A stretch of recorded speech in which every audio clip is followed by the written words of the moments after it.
Hello and welcome to what we're playing this week in the show. Right, recommend to you a couple of games based on certain criteria, and today's criteria is multiplayer deception games. Now you may wonder, what exactly is a multiplayer deception game? Well, this is a kind of game where instead of shooting the opponent in the face, well, yeah, you do end up shooting the opponent in the face, that's a given, but before you do that, you have to trick them, or you have to deceive them into shooting someone else in the face, like an NPC, while you go about your business. That being said, first one up is the Assassin's Creed series. Well, Assassin's Creed Brotherhood and Revelations. Mostly Revelations because the servers have actual players on them, whereas Brotherhood has kind of dwindled in the past few years. I mean, it's an old game, oldish game. It's 6 years old game, my god, it's old. But Revelation still had a few players last time I checked. So, what's the idea? Well, this is a multiplayer mode that's absolutely brilliant. Amazingly brilliant, and of course, marketed as not being such by Ubisoft because they marketed out to be, well, an action game where you run around and stab people, which it isn't. You can play it as that if you suck at it badly though, and they kinda made the later ones from 3 onwards to be more inclined with that. That's why I'm not recommending 3 or 4, and they scrapped it afterwards because the people that actually made it don't work there anymore. But the idea is, you get a character, you travel around a city filled with people, and at least 1/5 of the population looks like you. The more players, the less lookalikes you will have. There could be about, just 1/10 of the population that looks like you, and you have to hide. You have to sneak through them, you have to blend into the crowd and appear as nothing more than a simple NPC. All the while you are being hunted by someone that knows what you look like, but not exactly which one you are. And at the same time, you'll be hunting your own target.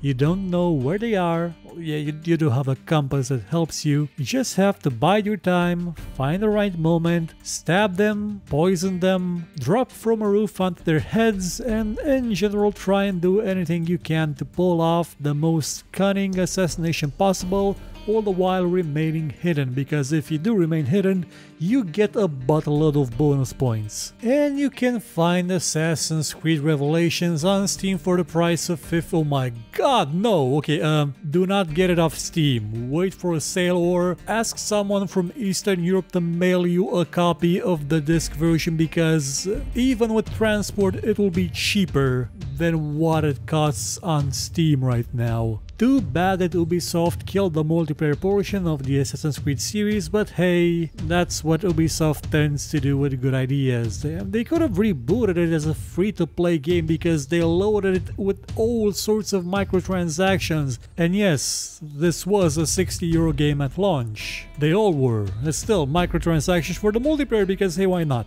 Also, for some reason, people only seem to want to play the Artifact Assault game mode, which is the shittiest game mode in the entire game. Like, why the hell do you play that piece of crap when you can play Wanted or at least Deathmatch, which are much better game modes? Next up is the ship. Now, the ship is, how shall I put this? Take everything I said about Assassin's Creed, add to that the fact that your character has needs like hunger, thirst, sleep, socialization, bathroom, and you have the ship. Oh, also add guards that if they see you do something illegal like trying to kill someone, they will arrest you. And yeah, you have the ship. The similarities between the ship and Assassin's Creed multiplayer aren't really that hard to explain.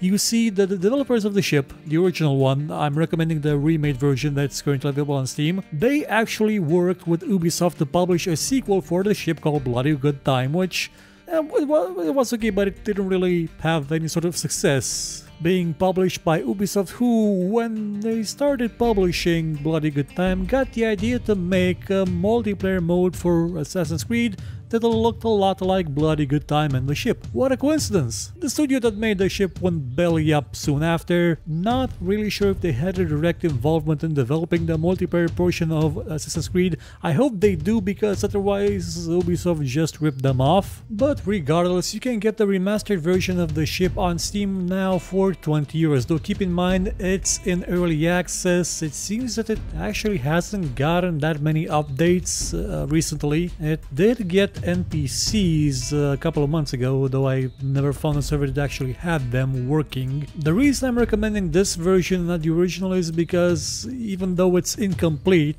it at least works, because the original doesn't have functional servers anymore, sadly. Though if you do want the original, you do have the ability to buy it for 10 euros. It also comes with a single player mode, which I don't believe I've ever tried. Next up is a similar game called Spy Party, only here there aren't more than 2 players, and they're not playing on equal terms. One of the players is a spy. Your mission as a spy is to go around the crowded room of NPCs and accomplish your missions, like stealing some plans, replacing something, bugging some other thing. All the while you have to act like an NPC, because if you don't, the other player, who plays a sniper, will notice you and shoot you in the face. It may sound simplistic, but it can be quite fun if you play it with, well, anyone that you just get joy out of tricking and making a fool of.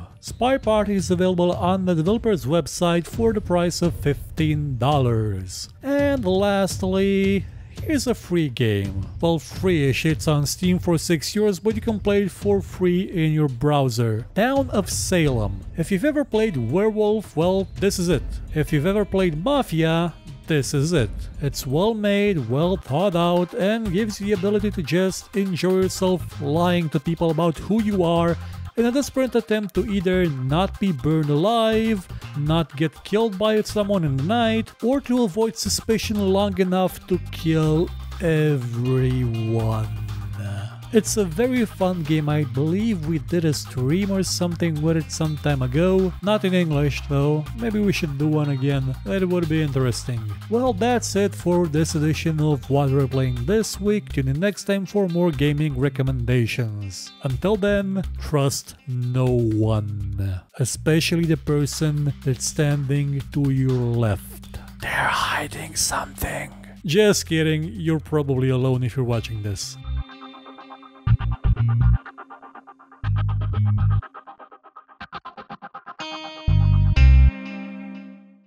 If you enjoyed this show, hit the like button, subscribe, and share it with your friends. Or, if you thought it was horrible, then share it with your enemies and make them suffer. We shall be your weapon of vengeance. But if you liked what you saw, you could, I don't know, maybe donate, because basically YouTube is horrible at revenue, by using the link in the description, or just buy my book. It's a fantasy book about, well, a lot of stuff. I guarantee it won't suck, and if it does suck, you can find me here and complain about it.